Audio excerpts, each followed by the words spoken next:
उनका देखावा सादर किया गया है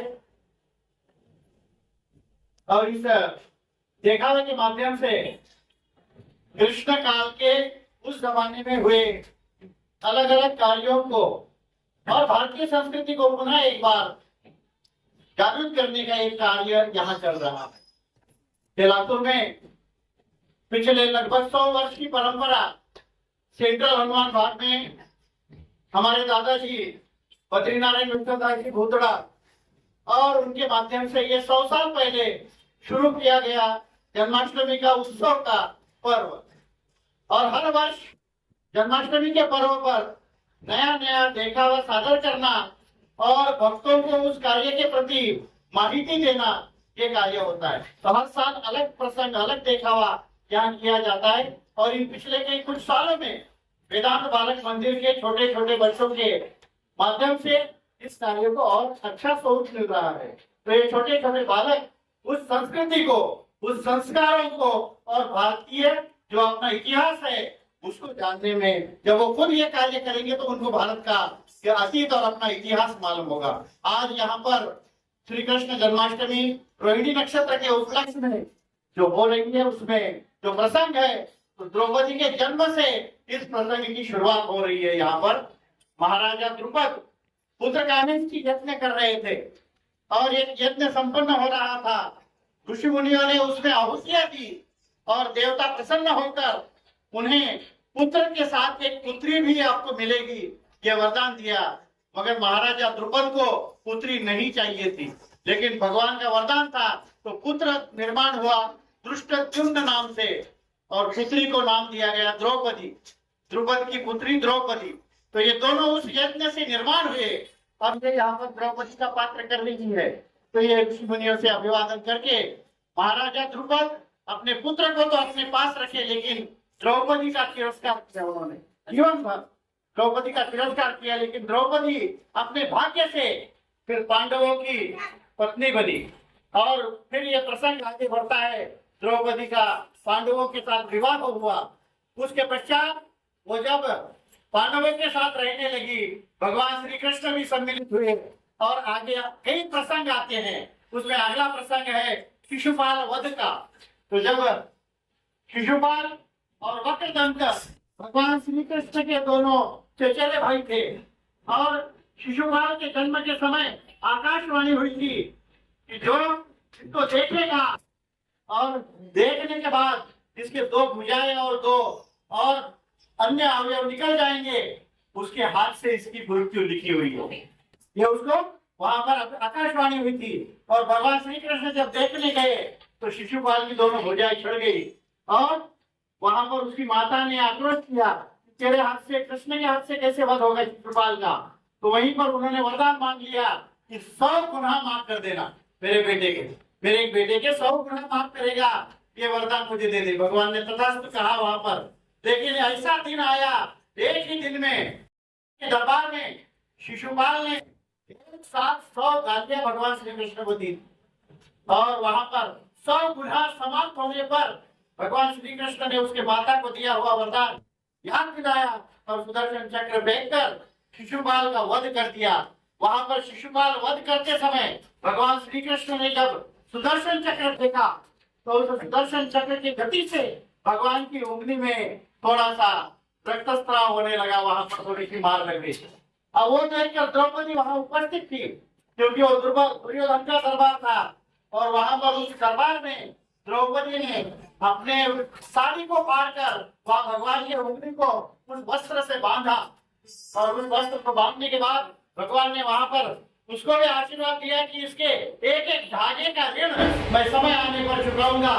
उसके बाद जो प्रसंग आता है महाराजा धृतराष्ट्र के दरबार में दुर्योधन और कौरव एक बाजू में बैठे हैं, एक बाजू में युधिष्ठिर और 5 पांडव बैठे हैं और वहां युद्ध क्रीड़ा जुआ खेलने का काम चल रहा है। उधर से शकुनी मामा जो युद्ध क्रीड़ा में पारंगत थे उनको दुर्योधन ने नियुक्त किया था कि उनकी तरफ से पासे शकुनी मामा फेंकेंगे, लेकिन युधिष्ठिर को ये ध्यान नहीं आया कि हमारी ओर से पासे भगवान श्री कृष्ण फेंकने चाहिए थे। ये युधिष्ठिर को उस समय ज्ञान नहीं हुआ और युधिष्ठिर स्वयं जुआ खेलने बैठ गया अगर वो बात होती, युधिष्ठिर उस समय अगर भगवान श्री कृष्ण को याद करता कि मेरी ओर से पास है, भगवान श्री कृष्ण फेंकेंगे तो ये युद्ध क्रीड़ा ही कुछ अलग हो जाती।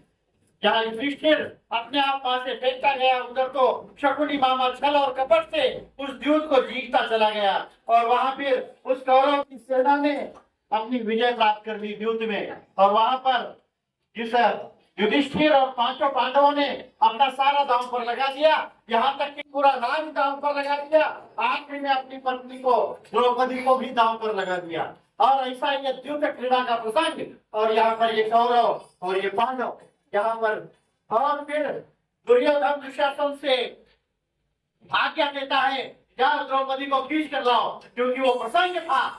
द्रौपदी ने उस शीशम महल में दुर्योधन को फंसा था कि अंधों का बेटा अंधा होता है।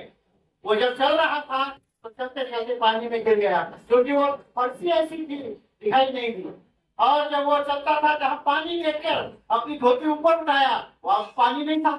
तो द्रौपदी ने ऊपर मंजिल से उसको हंसते हुए बोला कि अंधे का बेटा अंधा होता है। वो बदला लेने के लिए दुर्योधन ने दुशासन से कहा कि द्रौपदी को खींच कर लाओ मेरे दरबार में। और मेरे दरबार में वस्त्र हरण का जो कार्य उन्होंने किया, यहाँ दरबार लगा है, महाराजा धर्मराष्ट्र राजा के रूप में मंच पर बैठे हैं, यहाँ पर भीष्माचार्य उनके पितामह वहां बैठे हैं, गुरु द्रोणाचार्य, गुरु कृपाचार्य और धृतराष्ट्र के भाई विदुर मंच पर यहाँ दिखाए गए हैं कि उनका दरबार यहाँ लगा है।